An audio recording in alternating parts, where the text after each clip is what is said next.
เปิดปฏิบัติการห่วมไทยลาวช่วยเหลือเยาวชนหญิงสาวไทย2 คนจากขบวนการหลอกลวงข้ามแดนหลังถูกกักขังและเรียกค่าไทยจำนวน 300,000 บาท Time to share สัมผัสการเดินทางแบบใหม่ไปกับmigula.com สวัสดีท่านผู้ชมกลับมาพบกับรายการทำทุกแสสารพัดข้อข่าวที่เราอยากจะนำเสนอในวันนี้ก็คือเกี่ยวข้องกับเหตุการณ์ที่ว่าเกิดขึ้นระหว่างไทยและกันลาวก็คือเปิดปฏิบัติการร่วมกันระหว่างไทยและลาวก็คือช่วยเหลือเยาวชนที่เป็นคนไทย2 คนจากกระบวนการหลอกลวงข้ามแดนก็คือข้ามจากฝั่งไทยมาเฮ็ดเวียกอยู่ฝั่งลาวก็คือถูกตัวมาก็คือมีการกักขังและก็มีการเรียกค่าไทยจำนวน 300,000 บาทซึ่งว่าเยาวชนเป็น2 คนก่อนที่ทางการจะเข้าช่วยเหลือวันที่ 17 กรกฎาคม ปี 2026 ที่ด่านสากลความมิตรภาพลาวไทยแห่งที่ 1 นครหลวงเวียงจันทร์ สปป.ลาว เจ้าหน้าที่กวดคนเข้าเมืองจังหวัดหนองคายร่วมกับสถานีตำรวจเมืองหนองคายและหน่วยงานที่เกี่ยวข้องได้เดินทางไปรับตัวนางนิ้งอายุเพียงแต่ 15 ปีเท่านั้นและก็นางเมยอายุ 16 ปี หลังจากได้รับการยืนยันว่าเป็นผู้เสียหายจากขบวนการค้ามนุษย์ก่อนจะนำตัวกลับเข้าประเทศไทยผ่านด่านสากลความมิตรภาพลาวไทยแห่งที่ 1 ก็คือจังหวัดหนองคายเวียงจันทร์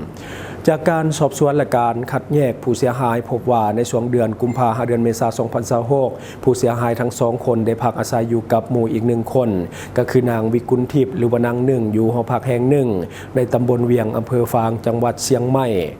ต่อมาในวันที่ 3 เมษายน 2026 นางหนึ่งได้สักชวนทั้ง2 คนเดินทางไปท่องเที่ยวที่สปป.ลาวโดยมีรุ่นเอื้อยที่ว่าขับรถมาหับจากหอพักก่อนพาไปพักอยู่หอพักอีกแห่งหนึ่งในจังหวัดเชียงรายวันต่อมาได้มีบุคคลซื้ออ่อนและก็ซื้อแจกมาหับก่อนที่จะพาไปยังบริเวณแคมป์แม่น้ำคลองในอำเภอเชียงแสนจังหวัดเชียงรายเพื่อลักลอบข้ามแดนผ่านช่องทางธรรมชาติเข้าสู่สปป.ลาวในขณะที่นางเมยลงเรือข้ามไปก่อนส่วนนางนิ้งก็เกิดความย่านกลัวและก็ลังเลใจบ่ยอมลงเรือแต่ว่าถึกนางอ่อนใส่กำลังในการผลักลงเรือพร้อมขู่ที่จะให้ลงไปเรือไวๆหลังจากนั้นก็ได้เดินทางฮอดเมืองต้นเพิงของแขวงบ่อแก้วของสปป.ลาวทั้งสองจึงถูกผู้หญิงชาวสปป.ลาวพาไปหอพักแห่งหนึ่งก่อนที่จะถูกยึดโทรศัพท์มือถือและก็มีการแจ้งว่าบุคคลที่ซื้อลุ่นซึ่งว่าเป็นหมู่ของนางหนึ่งได้ติดหนี้จำนวน 300,000 บาทจึงได้นำตัวทั้ง2มาเป็นตัวประกันเพื่อที่จะชดใช้หนี้พร้อมกักขังไว้ภายในหอพักดังกล่าวต่อมาชายชาวจีนคนหนึ่งได้เข้ามาเล็งให้ทั้ง2หาเงินมาไถ่ตัวพร้อมข่มขู่ว่าหากบ่สามารถนำเงินมาได้จะถูกขายต่อหรือว่าถูกนำอวัยวะไปขายเหตุให้ผู้เสียหายตกอยู่ในความหวาดกลัวอย่างหนักต่อมากลุ่มผู้ที่ก่อเหตุได้นำโทรศัพท์มือถือมาให้ทั้ง2 คนติดต่อหาญาติพี่น้องเพื่อที่จะขอเงินค่าไถ่ตัวแต่ว่าผู้เสียหายได้ลักลอบแจ้งขอความช่วยเหลือจากครอบครัวเหตุให้ญาติพี่น้องก็คือเดินทางไปแจ้งความคนหายต่อกับสถานีตำรวจอำเภอฟางจังหวัดเชียงใหม่พร้อมทางประสานขอความช่วยเหลือจากทางการของสปป.ลาวหลังจากนั้นเจ้าหน้าที่ฝ่ายสปป.ลาวสามารถเข้าช่วยเหลือผู้เสียหายทั้ง2ได้ออกจากสถานที่กักขังได้สำเร็จก่อนที่จะนำตัวไปยังนครหลวงเวียงจันทร์และประสานส่งมอบให้กับเจ้าหน้าที่ฝ่ายไทยที่ด่านความมิตรภาพลาวไทยแห่งที่ 1จังหวัดหนองคายเวียงจันทร์หลังจากรับตัวแล้วคณะสหวิชาชีพของจังหวัดหนองคายก็ได้พิจารณาว่าผู้เสียหายทั้ง2เข้าข่ายเป็นเหยื่อของกระบวนการค้ามนุษย์จึงดำเนินการตามกลไกส่งต่อระดับชาติหรือว่า National Referral Mechanism เพื่อคัดกรองให้การช่วยเหลือคุ้มครองสิทธิ์และดำเนินคดีตามกฎหมายกับผู้ที่ว่าเกี่ยวข้องทั้งหมดเนาะนี่ก็คือเรื่องราวที่ว่ามันเกิดขึ้นผู้หญิงไทยอายุเพียงแต่15กับ16ปี2 คนถูกหลอกมาที่ฝั่งสปป.ลาวเนาะในพื้นที่ของแขวงบ่อแก้วมันยังมีขบวนการแบบนี้ค่อนข้างที่จะลายยังให้ทางการปราบแบบเดียวกับที่ปราบสแกมเมอร์เพราะว่าตัวนี้มันน่าจะเป็นเรื่องที่หีบด่วนเพราะว่ามันเกี่ยวข้องกับเรื่องของความปลอดภัยของชีวิตที่ว่าตกเป็นเหยื่อของขบวนการค้ามนุษย์หลายต่อหลายครั้งที่ว่าผู้หญิงทางฝั่งไทยเนาะก็คือมาตกเป็นเหยื่อของขบวนการนรกนี่ก็คือส่วนหลายมันจะถูกหลอกผ่านนกต่อที่เป็นชาวไทยหัวมือกับคนลาวโดยมีคนจีนอยู่เบื้องหลังเป็นหัวหน้าที่เป็นหัวหน้าขบวนการอยากให้เพิ่มโทษและก็ลงโทษหนักๆกับขบวนการนี้เนาะเพราะว่าอันนี้มันเป็นภัยต่อสังคมแท้ๆเรื่องแบบนี้บ่ถือกับครอบครัวภัยบ่เข้าใจดอกเนาะเพราะว่าเหยื่อที่เป็นเพศหญิงนี่มันค่อนข้างที่จะอันตรายสูงกว่าผู้ชายเนาะบวกกับว่าอายุก็ยังน้อยยังไร้เดียงสาอยู่อายุเพียงแต่15-16 ปีมาเจอแบบนี้ก็อาจจะเข็ดไปอีกนานเนาะโชคดีที่ว่ายังช่วยเหลือออกมาได้บัดนี้มาต่ออีกข่าวนึงเกี่ยวข้องกับคนไทยคือกันก็คือเจ้าหน้าที่ของลาวได้บุกกดคนอพาร์ตเมนต์หรูเวียงจันทร์ไลฟ์เซ็นเตอร์ที่ว่าตั้งอยู่ในจุดใจกลางนครหลวงเวียงจันทร์และก็พร้อมจับกลุ่มแอดมินพนันออนไลน์ที่เป็นชาวไทยทั้งหมดเป็น20 คนก่อนที่จะส่งตัวให้กับทางการของไทยเพื่อดำเนินคดีต่อในประเทศไทย เพื่อปฏิบัติตามกฎหมายและก็กอบความร่วมมือด้านเวียงงานตำรวจระหว่างสปป.ลาวและราชอาณาจักรไทยในวันที่ 17 กรกฎาคม ปี 2026 ที่ด่านสากลความมิตรภาพลาวไทยแห่งที่ 1 นครหลวงเวียงจันทร์จังหวัดหนองคายกรมตำรวจเศรษฐกิจกรมใหญ่ตำรวจร่วมกับกรมตำรวจพัวพันต่างประเทศสังกัดกระทรวงป้องกันความสงบได้ส่งมอบผู้ต้องหาชาวไทยจำนวน20 คนในนั้นเป็นเพศหญิง8 คน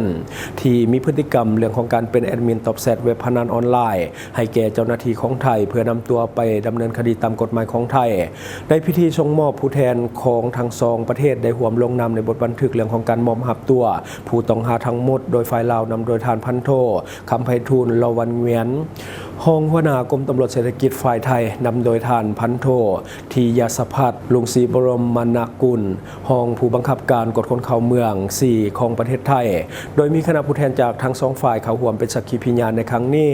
สืบเนื่องจากเจ้าหน้าที่กรมตำรวจเศรษฐกิจร่วมกับภาคส่วนที่เกี่ยวข้องนำกำลังเข้ากดค้นก็คือซันที18ซันที21และก็ซันที22ของอพาร์ตเมนต์เวียงจันทร์ไลฟ์เซ็นเตอร์ตั้งอยู่บ้านน้องจันทร์เมืองศรีสัตนนครหลวงเวียงจันทร์ภายหลังได้รับข้อมูลว่ามีการลักลอบเปิดศูนย์ดำเนินงานเรื่องของเว็บพนันออนไลน์จากการกดค้นเจ้าหน้าที่พบผู้เหตุหน้าที่ตอบแซดและให้บริการแก่เว็บพนันออนไลน์รวมทั้งหมด24 คนในนั้นจะเป็นชาวไทยเพียง20 คนและก็มีเพศหญิง8 คนและก็4 คนเป็นชาวสปป.ลาวเป็นเพศหญิง3 คนนอกจากการจับกลุ่มบุคคลแล้วเจ้าหน้าที่ยังยึดของกลางที่ใช้ในการกระทำผิดประกอบด้วยคอมพิวเตอร์ตั้งโต๊ะ7 ชุดคอมพิวเตอร์โน้ตบุ๊ก9 เครื่องจอคอมพิวเตอร์9 จอและก็โทรศัพท์มือถือมัน42 หน่วยตามการสืบสวนเบื้องต้นการกระทำของกลุ่มดังกล่าวถือว่าเป็นการฝ่าฝืนกฎหมายของสปป.ลาวโดยเข้าข่ายเรื่องของความผิดตามประมวลกฎหมายอาญามาตรา141ว่าโดยความผิดเกี่ยวกับเรื่องของการพนันที่ผิดกฎหมายห้ามภายหลังจากการดำเนินคดีตามขั้นตอนของทางการลาวได้ส่งมอบผู้ต้องหาชาวไทยทั้งหมดเป็น20 คนให้กับเจ้าหน้าที่ของไทยเพื่อนำตัวไปดำเนินคดีตามกฎหมายในประเทศไทยขณะที่ผู้ต้องหาชาวสปป.ลาวยังคงดำเนินคดีตามกฎหมายของสปป.ลาวในโอกาสเดียวกันกรมตำรวจเศรษฐกิจได้ออกแจ้งเตือนถึงประชาชนให้ระมัดระวังเรื่องของกลอุบายของขบวนการพนันออนไลน์และบ่เข้าไปมีส่วนพัวพันบ่ว่าจะเป็นผู้ลิ้นผู้ดำเนินการแอดมินเว็บพนันเจ้าของเว็บหรือว่าผู้ให้สถานที่เนื่องจากว่ามันล้วนแต่มีความผิดทางกฎหมายทั้งนั้นพร้อมเดียวกันนี้เจ้าหน้าที่ยังขอความร่วมมือจากประชาชนพ่อค้าชาวขายและพนักงานทุกภาคส่วนหากว่าพบเห็นบุคคลหรือว่ากลุ่มคนที่มีพฤติกรรมน่าสงสัยหรือว่าลักลอบเปิดกิจการที่ผิดกฎหมายขอให้แจ้งต่อเจ้าหน้าที่โดยด่วนหรือว่าสามารถแจ้งผ่านช่องทางสื่อสังคมออนไลน์ที่เป็นของทางการเพื่อร่วมกันป้องกันและสกัดกั้นอาชญากรรมให้ลดลงในสังคมลาวอันนี้คือในของข่าวนอกก็คือสแกมเมอร์ถามว่าเป็นชาวไทยเนี่ยนะส่วนใหญ่จะเกี่ยวข้องกับเว็บพนันเกือบ 100% ที่จับและส่งนี่ก็คือส่วนใหญ่มีแต่เรื่องของเว็บพนันทั้งนั้นส่วนใหญ่เขาก็บริการไว้ในบ้านเฮาดอกแต่ว่าตั้งฐานการบริหารเว็บพนันในบ้านเฮาแต่ว่าเว็บแท้ๆน่าจะอยู่ต่างประเทศหลักๆก็น่าจะเป็นประเทศไทยคันท่านใดที่ว่ายังบ่ฮู้ตึกที่เขาไปจับนี่ว่าแม่นตึกใดก็คืออยู่ใกล้กับเวียงจันทร์เซ็นเตอร์เนาะที่ว่าเป็นห้างเวียงจันทร์เซ็นเตอร์ก็เป็นตึกใหญ่ๆที่เป็นคอนโดหรูๆหั่นนะอันนี้ก็คือเป็นตึกใหม่ที่คนรวยเขาอยู่มันอยู่กลางเมืองอยู่ใจกลางเมืองแล้วก็อยู่ใจกลางย่านเศรษฐกิจอยู่ในเมืองเวียงจันทร์เนาะที่ว่าเป็นบ่อนอยู่ของคนรวยก็ว่าได้เนาะสังเกตจากคอมเมนต์คนไทยหลายคนเวลาจับคนไทยที่ว่ากระทำผิดในลาวส่วนใหญ่จะให้ทางการลาวลงโทษแบบครั้งลืมไปเลยแล้วก็รับโทษอยู่ลาวแล้วก็กลับไปรับโทษอยู่ไทยต่อส่วนใหญ่คอมเมนต์แบบนี้ทั้งหมดเนาะคนไทยส่วนใหญ่จะบ่สนับสนุนในเรื่องของการเป็นสแกมเมอร์เนาะเพราะว่าไทยเองก็โดนเรื่องของสแกมเมอร์เล่นงานค่อนข้างที่จะหนักซะนั่นคนไทยที่มาเป็นสแกมเมอร์ซะเองนี่ก็เห็นให้คนไทยหลายคนบ่มักคือกันแล้วก็อยากให้ลงโทษค่อนข้างที่จะหนักเนาะอันนี้ก็ตามกฎหมายเนาะส่วนใหญ่ก็พุ่นละไปรับโทษอยู่ประเทศไทยหนักหรือเบาเฮาก็บ่ฮู้คือกันเนาะตามกฎหมายของไทยบัดนี้เฮาก็ฝากนะสำหรับท่านใดที่มีแผนจะเดินทางเข้ามาท่องเที่ยวสปป.ลาวบอกเลยว่าตอนนี้กำลังดีเพราะว่าฝนตกมาอย่างต่อเนื่องสถานที่ท่องเที่ยวค่อนข้างที่จะหลายเนาะแต่ว่าอย่าลืมศึกษาข้อมูลก่อนที่จะเข้ามาอันนี้ก็เพื่อป้องกันเรื่องของมิจฉาชีพที่จะเอาเปรียบท่านหากท่านบ่มีการวางแผนที่ดีบางทีมาแล้วงงๆอันนี้ก็จะเฮ็ดให้ถึงเอาเปรียบได้ง่ายสามารถเข้าไปหาข้อมูลได้ที่เว็บไซต์ mikula.com เป็นเว็บไซต์น้องใหม่เราเป็นในเว็บไซต์สนองข้อมูลการท่องเที่ยวแบบฟรีข้อมูลที่ท่านจะได้ก็มีข้อมูลสถานที่ท่องเที่ยวใหม่ๆในลาวข้อมูลเรื่องของอาหารต่างๆข้อมูลสถานที่บ้านพักโรงแรมข้อมูลเรื่องของการเช่ารถหรือว่ารถพาเที่ยวข้อมูลเรื่องของพนักงานนำเที่ยวหรือว่าบริษัทท่องเที่ยว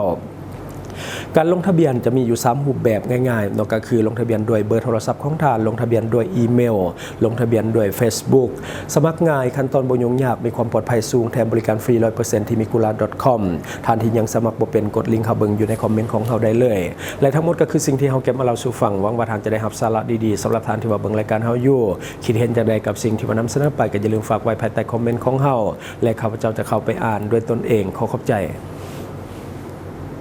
ช่องทางที่คุณสามารถรับชมข่าวสารจาก Time to Share Studio Fanpage Time to Share Laos YouTube Time to Share TikTok Time to Share Laos Facebook สิงห์ดาราสายลินอยู่เมืองลาวใช้แต่เงินกีบลาวและส่งเสริมผลิตภัณฑ์ภายในเพื่อลดพรการนำเข้าสินค้าและแก้ปัญหาเงินตา Subscribe for more video.